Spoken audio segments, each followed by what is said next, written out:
베드로 전서 4장 1절부터 보겠습니다.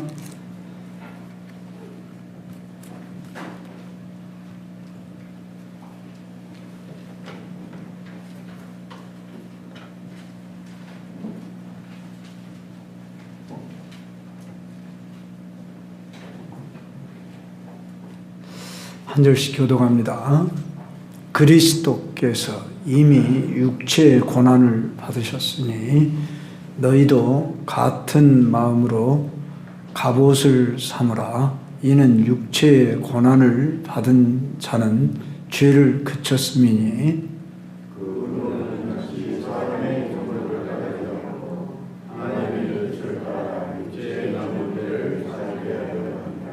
너희가 음란과 정욕과 술 취함과 방탕과 향락과 무법한 우상 숭배를 하여 이방인의 뜻을 따라 행한 것은 지나간 때로 조가도다.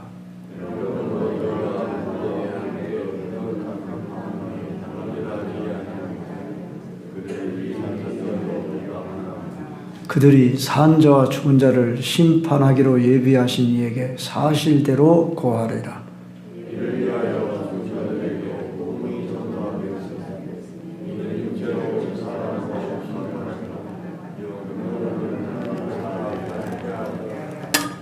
아멘. 초중고등부 학생들 나와서 특송하겠습니다.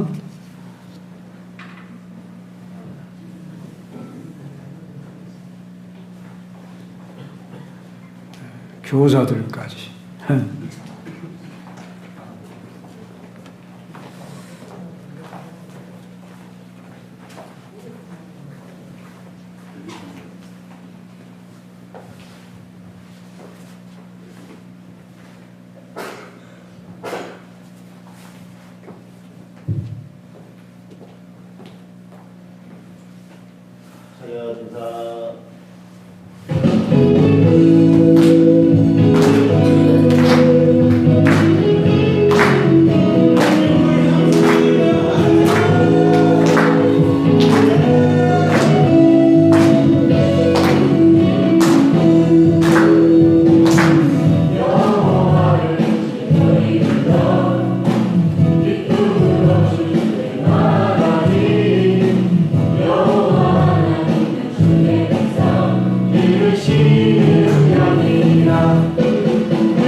너무 싱겁습니다. 우리 제이랑 태희가 노래를 잘하는데 좀 이런 날은 좀 등장을 시켜주면 좋겠어요. 기도합시다. 하나님 아버지 감사합니다.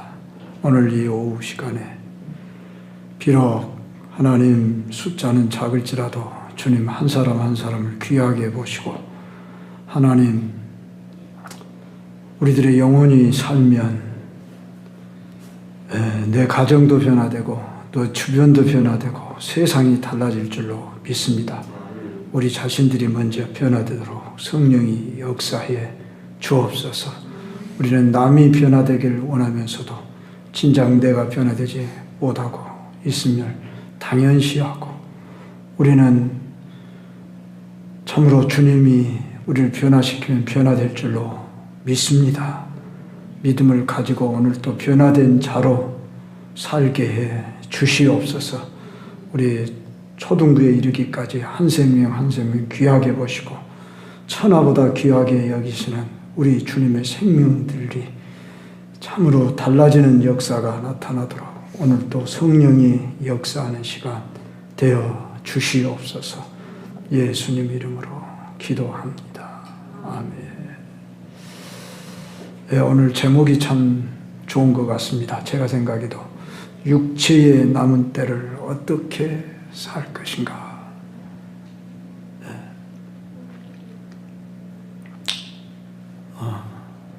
그런데 여러분, 육체의 남은 때라고 그러면은 어떻게 생각합니까?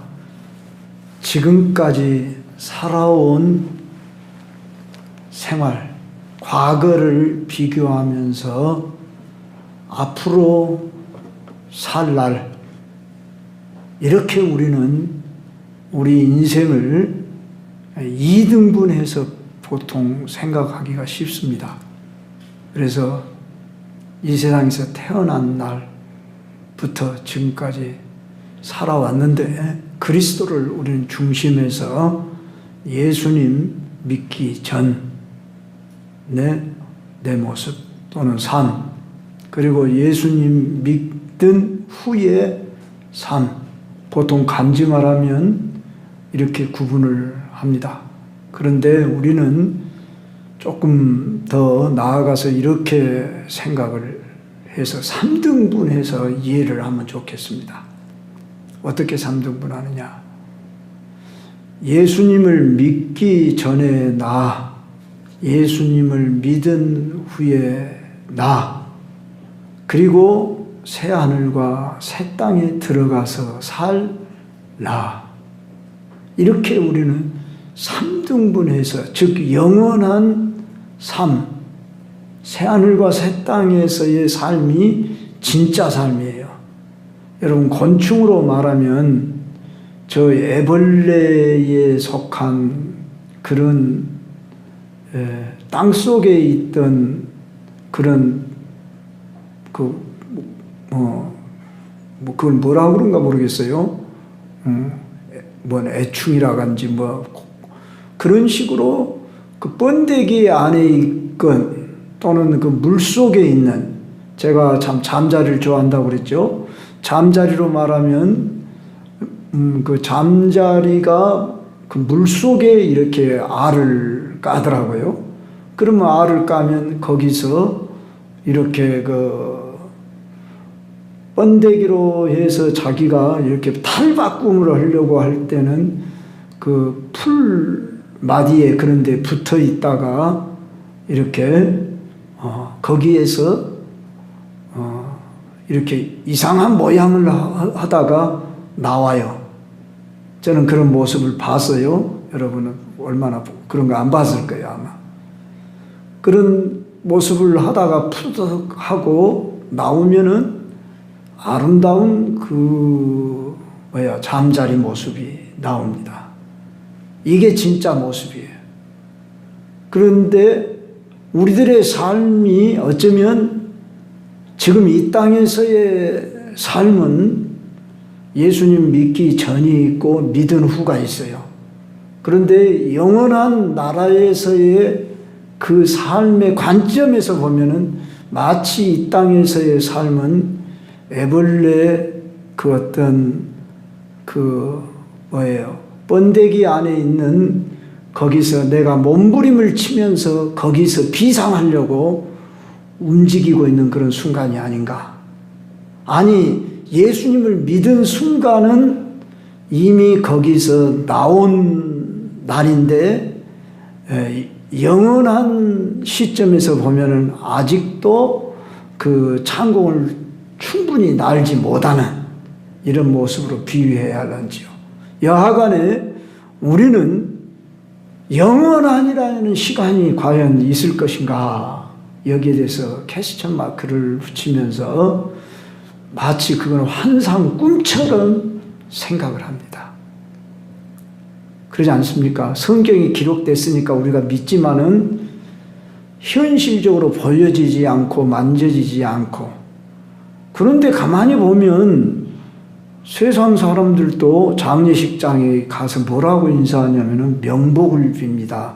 좋은 데 가시기를 그렇게 빕니다. 이렇게 이야기를 하거든요. 그러면서 또 돌아서면 뭐라고 하냐면은 죽으면 끝이지 뭔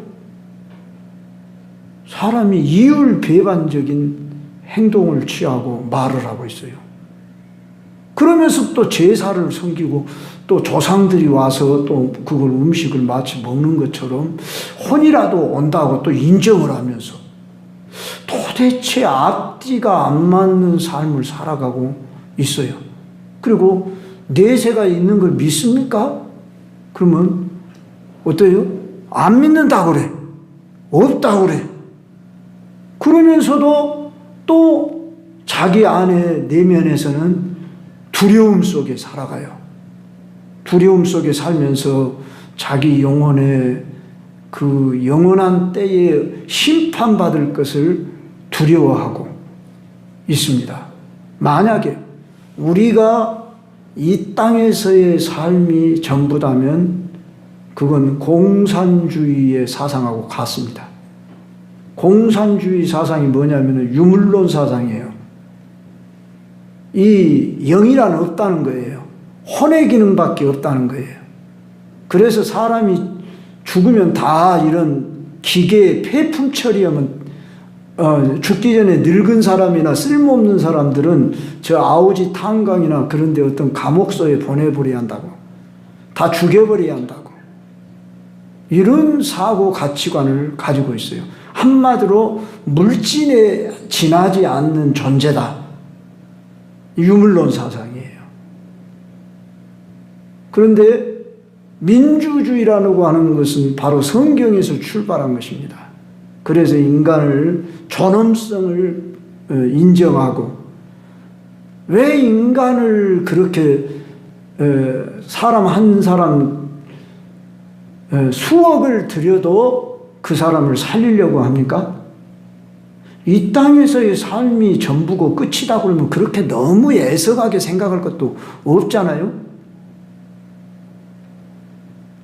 인륜 도덕이 그 살아가는 동안에만 존재하는 가치 수단이라고 한다면은 사람을 좀 속이고 좀 잘못을 해도 저는 그런 생각이 언젠가 들더라고요. 아니, 죽으면 다 끝이다면서요. 그러면 책임도 물을 필요가 없어요. 죄라고 하는 것은 하는 교통규약과 같은 거예요. 어떤 범죄를 했다, 심지어 살인을 했다, 그럽시다. 그러면은 그것이 죽으면 다 끝이라고 한번 생각해 봐요. 그러면 물론 잘못한 거죠. 남의 생명을 해하고 해되게 해서 그랬으니까, 손해를 끼쳤으니까. 그러나 이 사람의 책임도 저 사람의 책임도 죽으면 다 끝이다. 이런 논리 사상을 가지면은 사실 이 세상의 법은 교통규약과 같은 거예요. 하나의 이 사회를 살아가는 수단, 방법을 위한 하나의 질서에 지나지 않는다고 말이에요. 그러나 하나님은 우리에게 선한 양심을 주었습니다. 근데 이 선한 양심이 어떻게 되어버렸어요? 더러워지고 악하여지고 무디어져 버린 것이죠. 그래서 이 양심을 다시 회복하기 위해서 예수님이 이 세상을 새롭게 함으로 사람들의 영혼은 너희들은 달라. 이 세상 만물하고 달라. 내가 너희들을 내 형상으로 지었기 때문에 반드시 너희들을 내가 회복할 거야. 하고 하나님이 이제 당신의 아들까지 이 세상에 보내심으로 이 아들을 고난을 받게 하시고 죽음의 길을 가도록 허락하셨다는 것입니다. 오늘 이 베드로전서 4장 1절이 다른 주제처럼 이렇게 갑자기 그리스도께서 이미 육체의 고난을 받으셨으니 이렇게 너희도 같은 마음으로 갑옷을 삼아라. 갑자기 고난이란 말이 4장 1절부터 등장하는 것 같은데 이미 3장에서 말씀을 2장에서 이미 말씀을 했던 것을 이제 다시 또 이어서 말씀을 하는 것이고, 오늘 오전에 들은 말씀에 의하면은 18절에서도 그러니까 17절에 이어서 선을 행함으로 고난받는 것이 하나님의 뜻일진데 악을 행함으로 고난받는 것보다 낫다. 자, 왜 인생을 살아가는데 고난이 있을까? 죽으면 다 끝이다. 그러면 우리는 수단 방법을 가리지 않고라도 고난을 받을 필요가 없어요. 그렇지 않겠어요? 심판이 없다면 고난을 자취할 필요도 없고 수단 방법을 가리지 않고 악을 행해서라도, 제 논리가 잘못됐는가 모르겠습니다만, 죽으면 다 끝이고 무로 돌아가 버린다면, 심판이 없다면,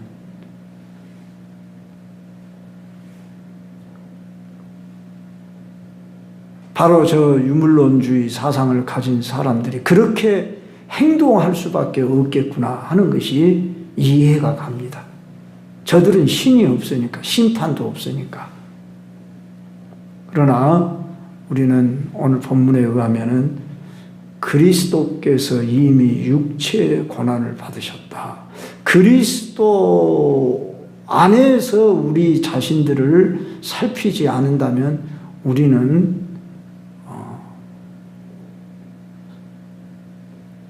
그리스도인이라고 하는 이 존재, 가치, 의미가 헛된 것입니다. 무익한 것입니다. 그러잖아요. 교회라고 하는 것도 다 어리석은 한나의 사람들이 취미생활로 꾸며 만든 것에 지나지 않을 것입니다. 세상 사람들이 왜 교회를 비난합니까? 바로 그런 시각으로 보기 때문에. 그리스도를 믿지 않기 때문에, 그리스도의 존재 가치를, 의미를 두지 않기 때문에. 그러면 왜 이 말씀을 전하는 베드로가 그 말씀을 듣는 성도들에게 이런 말씀을 하게 됐습니까? 그것은 바로 너희들은 그리스도가 소망이야. 그래서 우리는 그리스도를 떠나서는 우리 존재의 의미, 가치를 생각할 수가 없다는 겁니다. 그래서 우리는 우리 자신들의 그 삶을 구분할 때 그리스도가 중심이 돼서, 시간의 중심이에요. 지금 인류의 역사가 예수 그리스도를 중심해서 주전, 주후 이렇게 나뉘어집니다. 우리가 2025년에 산다, 그 말은 주후 2025년 됐다. 이건 세상 사람들이 인정하지 않으려고 그래요. 근데 현실이거든요.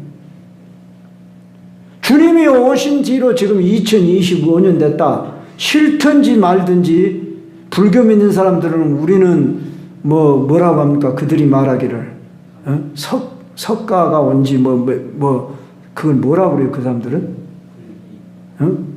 뭐라게? 불기라고 그래요. 우리로 말하면은 당군이 온 뒤로는 당기 어쩌고저쩌고 그렇고, 그럼 누가 그걸 쓰냐고요? 공식적으로 쓰고 있는 이 세상 좋든지 싫든지, 우리 일명 말하는 석이라고 말하는데, 또는 기원전 그렇게 말하는데, 예수님이 오신 지 이만큼 됐다. 역사의 분수령이 예수님이다 그 말이에요. 그러면 우리 인생의 의미를 우리는 누구를 중심해서 생각해야 한다고요? 예수님을 중심해서. 그러면 예수님을 믿기 전 나, 예수님을 믿은 후에 나, 이제 예수님과 함께 영원히 살라.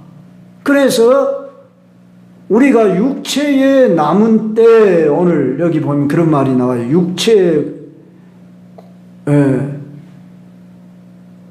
어디에 그런 말이 나와요?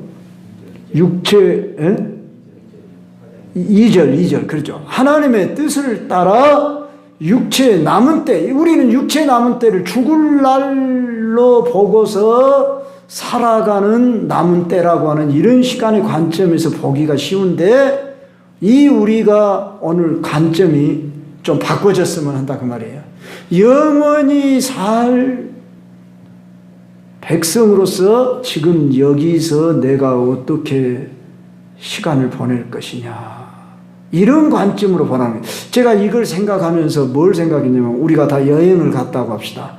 여행도 해외여행을 갔습니다. 그러면 일주일 또는 열흘을 해외여행을 갔다고 합시다. 그럼 내가 일주일 중에 지금 나흘을 보냈으면 남은 시간이 몇 시간이지? 그 말은 뭔 말이에요? 돌아갈 시간이에요.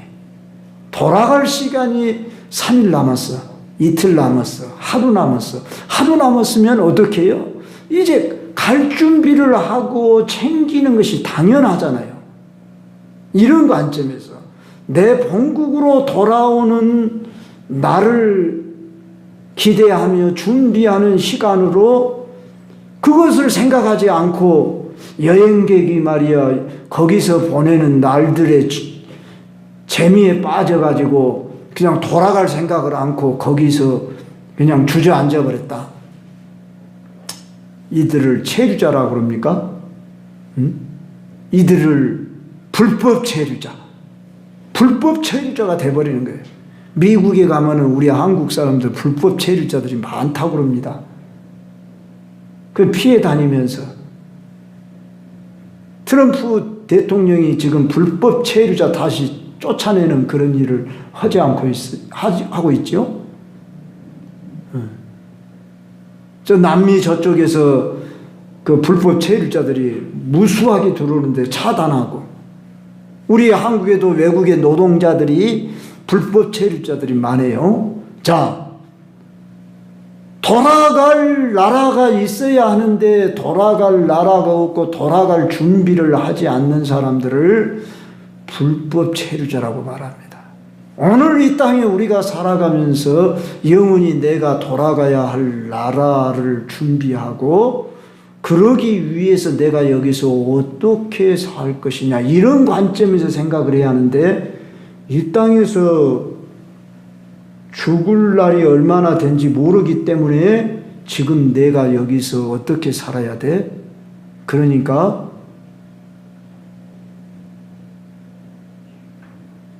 옛날에 그런 노래 있었던 거예요. 유행과 비슷하게. 노세 노세 젊어서 노세. 그러면서 이 땅에서 사는 날 늙어지기 전에 젊어서 더 재밌게 여행도 가보고 좀 그렇게 행복하게 즐겁게 좀 못 해본 일 다 해보고 살자.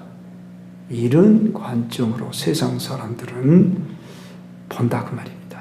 우리는 오늘 이런 사고 가치관을 버리고 영원한 나라의 비상에서, 제가 잠자리를 표현을 다 했습니다. 매미를 비롯해서 이 나비를 비롯해서 이 곤충들이 그 변화된 모습을 보면은 참 신기하고 놀랍잖아요. 그런데 그들이 그 애벌레 곤충으로 있을 때의 모습은 정말 감춰진 모습이고 초라하고 볼품이 없어요. 바로 우리는 이 땅에서의 삶이 그 변화된 모습으로 빛나는 나라, 아름다운 나라, 행복의 나라, 고통이 없는 나라, 그 나라에 이르러 누릴 영광을 생각하면서 이 땅에서 우리가 준비를 해야 한다 그 말입니다. 그런데 이미 그 생명을 우리에게 심어놨어요. 씨앗을 심어놨다고 말입니다. 오늘 하나님 나라의 비유 중에 새벽기도 때 겨자씨 비유, 누룩 비유에 대해서 말씀을 했는데, 우리 안 집사님이 아까 좁쌀 같은 믿음 이런 표현을 썼는데, 이왕이면 겨자씨 같은 믿음, 성경에 있는 그 말씀을 썼으면 더 좋겠어요. 주님, 나에게는 겨자씨밖에 안 되는 그런 믿음입니다. 근데 겨자씨가 작다고 무시하면 안 돼요. 왜? 생명이거든요. 그런데 이 씨앗이 자라서 4m, 5m나 되는 큰 나무를 이루므로 공중의 새들이 깃들이고 나그네가 거기 쉴 수 있는 그러한 나무거든요. 바로 내 안에 심겨진 이 생명, 예수 생명. 이게 지금 여러분 안에 심겨졌습니다. 이걸 믿어야 돼요. 그러므로 여러분들이 무시하면 돼요. 이 작냐 크냐가 중요한 게 아니에요. 예수 생명은 작냐 크냐가 중요한 게 아니에요. 내가 뭐 얼마나 키울 거냐 그런 게 상관없어요. 내가 모양이 어떠냐 그거 상관없어요. 믿기만 하면 돼. 그리고 내가 순종만 해드리면 돼. 내 자신을. 그래서 오늘 이런 말씀이 나온 거예요. 이방인의 뜻을 따라 행한 것은 지나간 때로 족하도다. 그래. 헛되다 그 말이죠. 무익하다 그 말이죠. 지나간 내가 예수님 믿기 전에 살았던 그 삶, 정욕을 따라서 음란과 술취함과 방탕과 향락과 무방한 우상 숭배를 하면서 살아가는 삶, 이런 모습이 왠지 그냥 부럽고 온전히 내 속에도 그런 것이 꿈틀거리고 살아남아서 그렇게 살지 못한 것이 아쉽고 이런다는 것은 뭐예요? 자기의 신분 정체성을 잃어버린 거예요. 자기의 가치를 잃어버린 거예요. 내가 어떤 존재냐, 어떤 씨앗을 가지고 있느냐, 어떤 생명을 가지고 있느냐, 이걸 잃어버린 거다 그 말이에요. 제가 곤충의 비유는 잠자리는 잠자리로서, 나비는 나비로서, 매미는 매미로서의 그 가치, 자기의 생명, 그것이 있는데 그 모양을 발산시켜야 됩니다. 그러기까지 그는 그 안에서 생명의 그 꿈틀거림이 계속 되는 거 아니겠습니까? 우리들의 영원한 나라에서의 삶은 지금 여기서 이미 시작되었습니다. 그래서 하나님 나라는 이미와 아직 사이 긴장 속에 있습니다. 그러면 이미 임한 하나님 나라가 내 안에서 아직 이루어지지는 않았지만 그 나라를 바라보면서 우리는 어떻게 살 거냐, 이런 관점으로 오늘 이 말씀을 보시길 바랍니다. 그랬을 때에 그리스도께서 이미 육체의 고난을 받으셨으니, 그리스도께서 이미 육체 고난을 받았다 이 말은 네 죄 문제 해결했다 그 말이에요.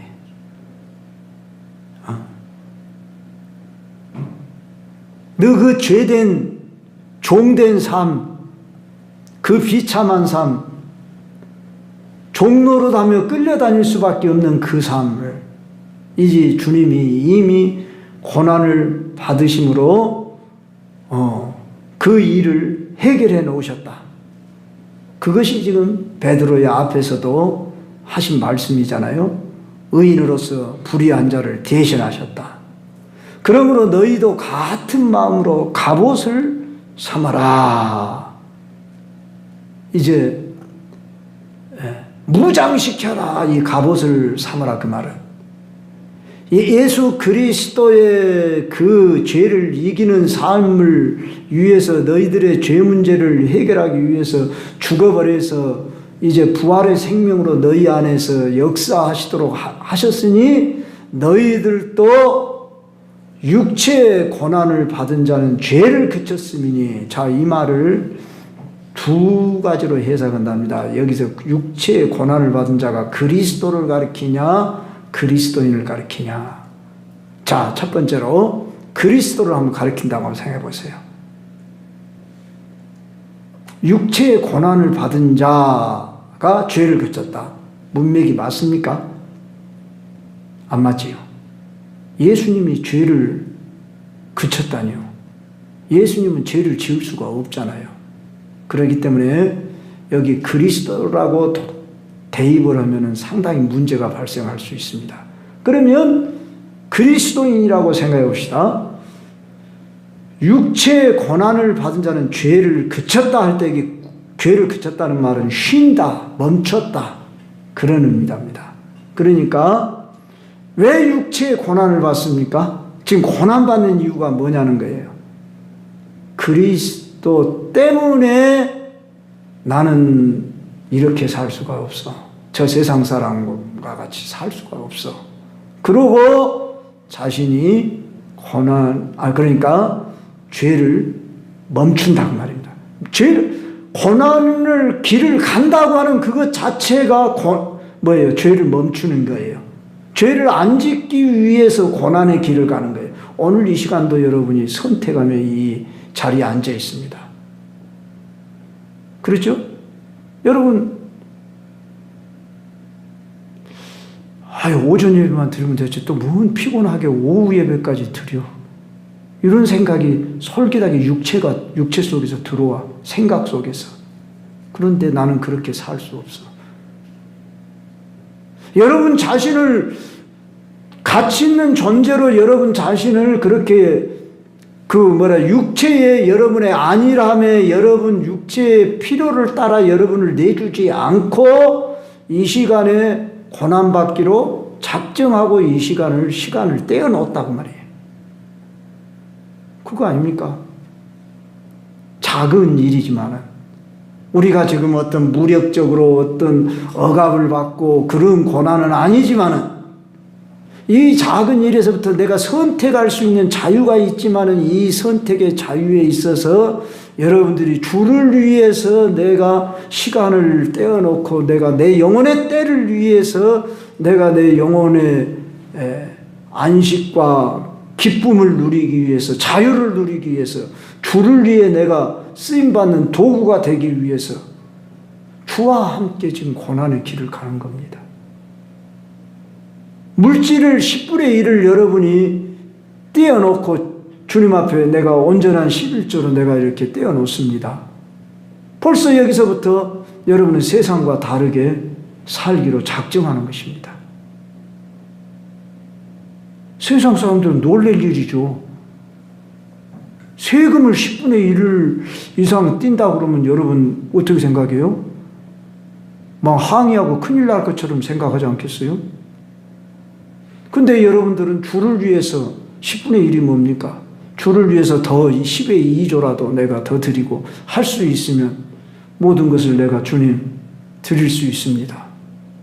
그리고 여러분이 자원하는 마음으로 기쁨으로 여러분이 물질의 희생도 하고 시간, 몸을 봉사하고 하는 이런 모든 과정들이 우리는 이미 고난을 자취하기로 작정하고 이 길을 가는 거 아닙니까?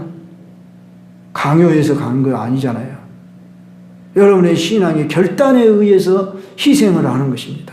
믿음대로. 자, 이렇게 우리는 긍정적인 입장에서 고난을 길을 갑니다.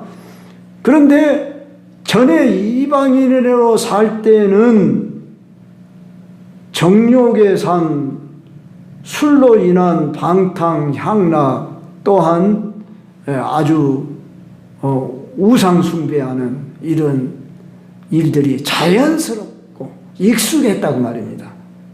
그러나 이것으로 내가 지나간 때가 족하다 이렇게 여길 수 있어야 한다고 말입니다. 그래서 우리 그리스도인이란 한번 따라서 합시다. 강을 건넌 사람들, 이 말이 무슨 뜻이냐면 히브리라는 말이 거기서 나왔어요. 히브리라는 말이 누가 처음 이 히브리 말을 들었냐 그러면 아브라함이에요. 유대인을 가리켜서 히브리인이라고 말합니다. 이 히브리라는 말은 저 유프라테스 티그리스 강을 건너 온 사람이란 뜻이에요.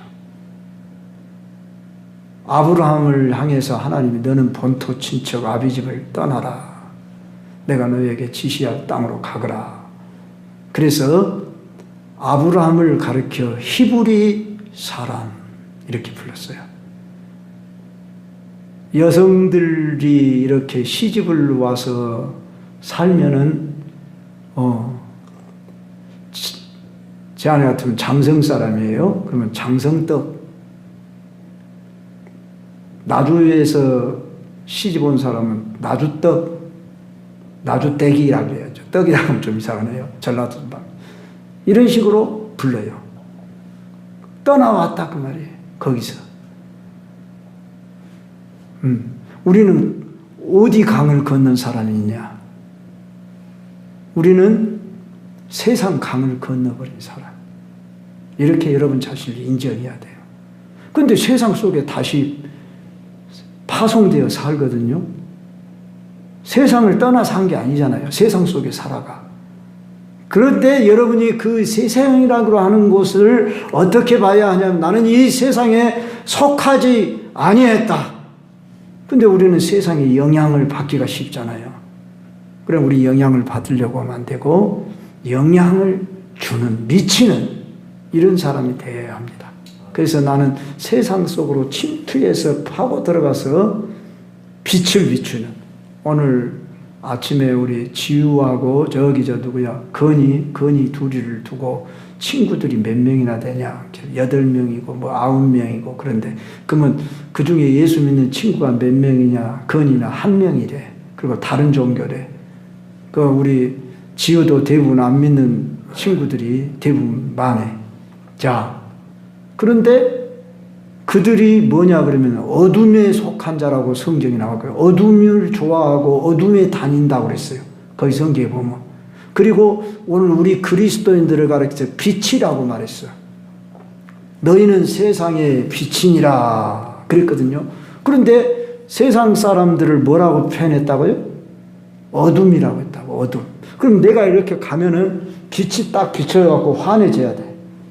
밝아져야 돼. 여러분들이 그런 인식을 가지고 오늘 사람을 만나고 대하고 그렇게 살 수 있기를 바랍니다. 나는 빛이야. 내 안에 누가 계셔? 예수님이 빛이잖아요. 예수님이 나는 세상의 빛이니라 너희는 빛의 자녀들처럼 행하라 그랬죠? 그래 내가 가는 곳에 딱 어둠이, 근데 어둠은 빛을 싫어한대. 도망을 치든지 우리를 어둠이 막 밀려오고 그러면 어떠죠? 빛은 가리우지 않은 이상은 비춰지잖아요. 그러니까 어둠이 물러갈 수밖에 없어요. 바로 이런 차원에서 여러분들이 바로 이전의 삶을 버리는 것이 너무나 당연하고 마땅하다 이렇게 생각을 해야 하는데 이 세상에 하는 일들이 전부 뭐예요? 체계가 어둠의 체계다 그 말이에요. 그래서 여기 음란과 정욕과 술취함과 방탕과 향락과 무업한 우상 숭배 이런 모습들, 너희가 그들과 함께 그런 극한 방탕에 다름질하지 아니한 것을 그들이 이상히 여겨 비방하나. 여러분들을 싫어하고 비방하는데 무엇 때문에 나를 싫어하고 비방하는가를 한번 점검해 보길 바랍니다.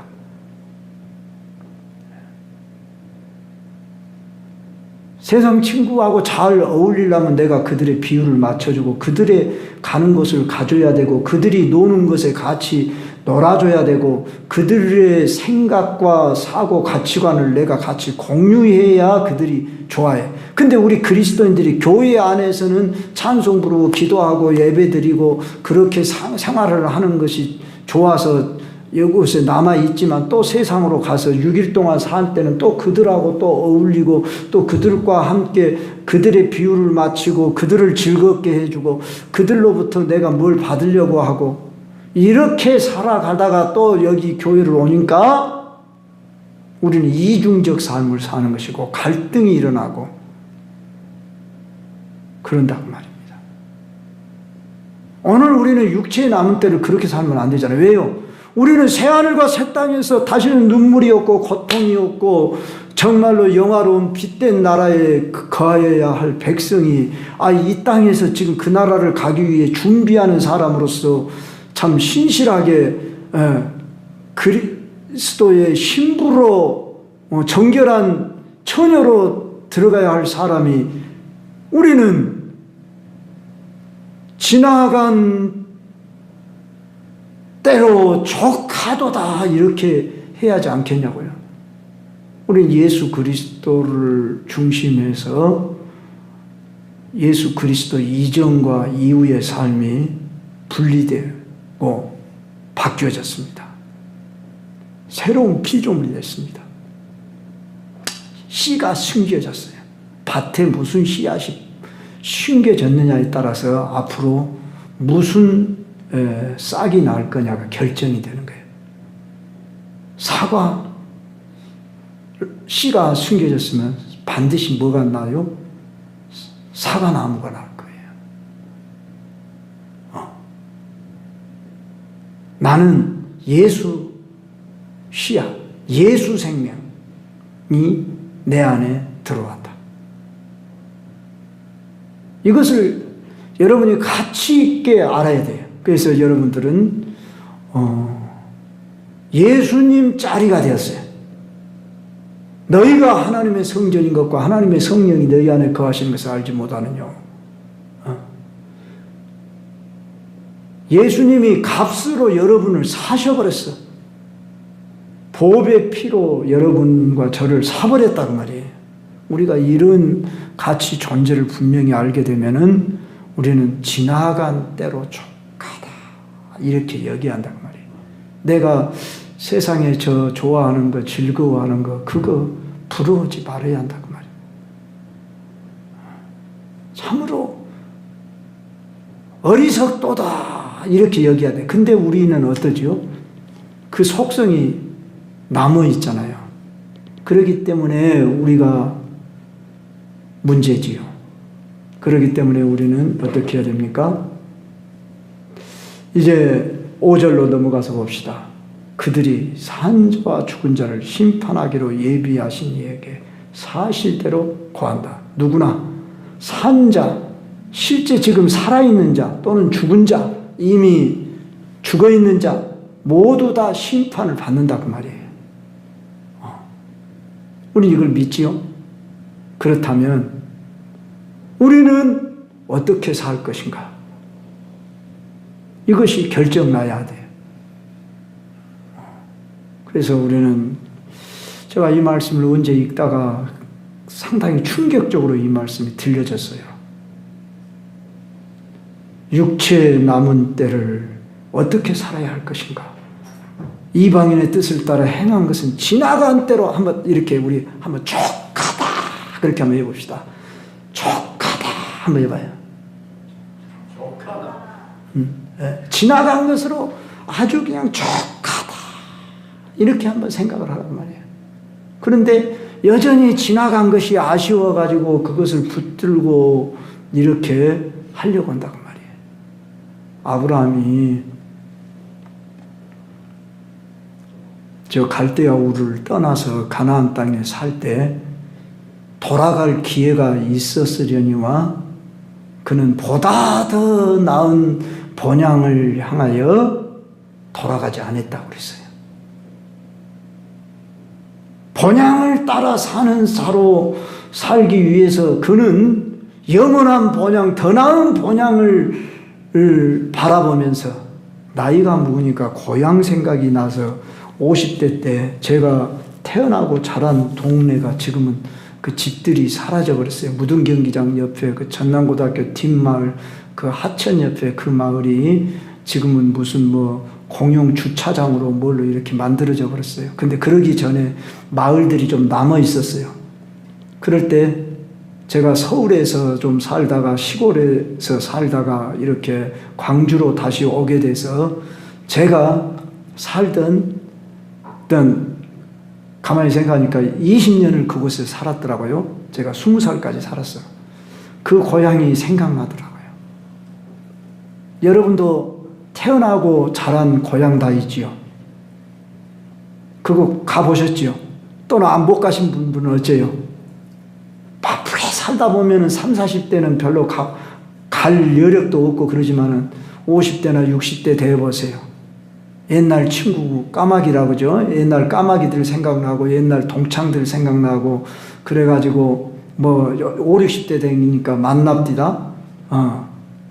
제 아내도 보니까 뭐 그 초등학교 동창이 고향 친구들이냐 하는 사람들이 막 연락이 와. 그래갖고 만나자 그러고 뭐 어쩌자 그러고 이제 대개 보면 60 초반이나 50 후반이나 이때 되면 막 사람들이 옛날 생각이 나서 막 사람을 찾아요. 이게 인간의 본성이에요, 본성. 그래서 수구초심이라 그런 말 들어보셨죠? 여우가 죽을 때는 자기가 태어난 구를 향해서 고개를 돌리고 죽는다. 그런 그 고사성어 뜻이란 거 아시죠? 자, 이런 우리는 참 육신의 본성은 뭐예요? 옛날이 좋았어. 그때로 돌아가고 싶어. 뭐 추억 속에서 살고 싶은 이런 게 있는데 우리는 진짜 고향이 어디라고요? 영원한 나라. 할렐루야. 이것이 잘 믿어지지 않고 지식으로는 믿어지는데 생각이 어째요? 사고 가치관이 그쪽에 안 가요. 그쪽에. 많은 경우에 뭐예요? 내가 태어나고 자란 고향, 육신의 고향, 요건 생각. 영원한 나라가 네가 가야 할 고향이에요. 그러니까 우리가 돌아가셨다 그러잖아요. 죽었다고 안 하고 어른들 죽음을 뭐라 그래요? 돌아가셨다. 이 말이 무슨 뜻이에요? 원래 그곳에서 왔으니까 다시 돌아갔다 그 말이에요. 돌아가야 돼요. 우리는 돌아가야 돼요. 돌아갈 나라가 있어야 돼요. 할렐루야. 그런데 그 돌아갈 나라를 생각하지 않고 이 땅에서 어떻게 내가 부귀영화를 누리며, 저는 부귀영화는 안 누리고요. 그저 단란한 가정만 꾸미고 그저 그냥 그것도 자기의 욕심이에요. 자기의 안락주고요. 저는 그저 소박하게, 아니요. 결코 우리는 이 땅에서 소박하게, 안락하게, 즐겁게, 취미생활 하다가 그렇게 사는 것이 행복이지요. 아니에요, 그것은. 그건 세상 사람들이 생각하는 가치관이에요. 우리는 지금 이곳에 파송받아 온 사람들이에요. 우리들의 주어진 시간들은 정말 가치 있는 시간들로 영원한 나라에 내가 들어가기 위해 거기서 누리게 될 영광, 그 상급을 쌓기 위해서, 아니 주님은 이 세상을 사랑하셨다고 했어요. 하나님이 세상을 이처럼 사랑하사 왜 세상을 사랑하셨을까? 한번 생각해봐요. 왜 세상을 사랑했어요? 이 더러운 세상, 이 악한 세상. 왜 하나님이 사랑하셨을까? 생명을 살리려고. 이 세상 나라를 그리스도의 나라, 하나님의 나라를 만드는 것이, 새하늘과 새 땅을 만드는 것이 하나님의 꿈이거든요. 영원한 계획이거든요. 그런데 그 일을 할 사람이 누구예요? 예수 생명 가진 자들을 통해서 그 일을 이루셔야 한다 그 말입니다. 할렐루야. 그래서 우리에게 그 씨앗을 숨겨줬다 그 말이에요. 그런데 그 씨앗을 숨어줘서 우리가 거기서 좋은 땅과 같이 되어가지고 어떻게 돼야 돼요? 30배, 60배, 100배의 열매를 맺혀야 할 것인데 돌짝밭이나 가시바들기나 길가에 떨어진 씨앗이 되어가지고 거기서 씨앗이 잘못이 아니야. 그 밭이 잘못된 거지. 그러죠? 길가나 돌짝밭이나 가시떨기 같은 밭이 되어가지고 열매를 맺지 못하면 그 책임을 묻게 된다고 말이에요. 물론 이것도 하나님의 은혜로 되는 거예요. 내가 노력을 해서만 되는 게 아니라 성령이 도우셔서 이 일을 하도록 우리를 강권하셔요. 그렇기 때문에 내가 순종해 드릴 것이냐 말 것이냐. 그러므로 우리는 우리에게 주어진 시간이 얼마 될런지, 천성에 들어갈 남은 때가 얼마인지 모르기 때문에 우리는 값지게 시간을 쓰고 나를 위해 시간을 쓰는 것이 아니라 주를 위해서. 우리가 살아도 우리 중에 누구든지 자기를 위하여 사는 자가 없고 자기를 위하여 죽는 자가 없나니, 우리가 살아도 주를 위하여 살고 주를 위하여 죽나니 사나 죽으나 주의 것이로다. 로마서 14장 7절 8절. 오늘 제자 대학에 우리 훈련생들이 암송할 그런 구절이 있더라고요. 주의 것이다. 내가 주의 것이 됐냐고요. 주의 것이 됐냐고. 입으로는 주여 주여 하는데 실제는 나여 나를 위해서 주님이 있는 거야. 그러니까 주여가 거짓말이야. 그러니까 주여 주여 하는 자마다 다 천국에 들어가는 것이 아니에요. 그런 거예요. 그러니까 주님이 주인 되시게 하는 삶. 옛날에 저기 세순교회 윤정주 목사님 그 심호할 때 지금도 그렇게 써놨는가 모르겠어요. 돌에다가 그걸 새겨놨대. 플랜카드든가 돌에다가 주님이 주님 되시게 이렇게 써놨어. 주님이 주님 되시게 하는 교회. 그 말이 그 말 갖고 그러잖아요. 이 의미를 모르는 사람들은 그잖아요. 주님이 주님 되시게 하는 교회? 그 뭔 말이에요, 그 말이? 또 어떤 교회는 주님의 교회. 그렇게 이름도 또 지었어요. 저 본천동인가 그쪽에 가면 그런 교회 많아요. 자, 우리는 주님이 우리 안에 주인이 되셔서 사시도록 이전의 삶이 지나간 것으로 족하도다. 그렇게 우리가 인정하고 죄된 생각, 죄된 일이 우리 속에 들어오지 못하도록 내 자신을 관리해야 한다고 말이에요. 방어해야 한다고 말입니다. 그런데 적당하게 이 세상에 발맞춰서 동화되어 이렇게 사는 사람이 아주 지혜로운 사람, 요령 있는 사람. 군대 가면은 요령이 있어야 한다. 군에 가서 그 배운 말이에요. 요령이 없으면 이 곰관 그러더라고요. 곰관이란 말이 뭔 말인지도 몰랐어요. 군대 가서 배웠어요, 그것도. 그래서 그렇게 취급을 받아요. 그렇듯이 우리가 살고 있는 이 사회에서 우리는 요령 있고 참 세상에 잘 발맞춰서 그렇게 서로 살아가야만이 비방을 안 받고 지혜로운 삶을 산다고 이렇게 생각하는데 우리는 그렇게는 살 수 없는 사람들. 이렇게 여러분 자신을 딱 인정하라고 말입니다. 세상 사람들로부터 칭찬받으려고 하지를 말아라고 말입니다. 근데 어째요? 솔직히 평판은 좋게 여러분들이 인정을 받아야겠죠. 근데 그 평판이 그들을 기쁘게 해서가 아니라 뭔가 우리하고 달라져, 사람은.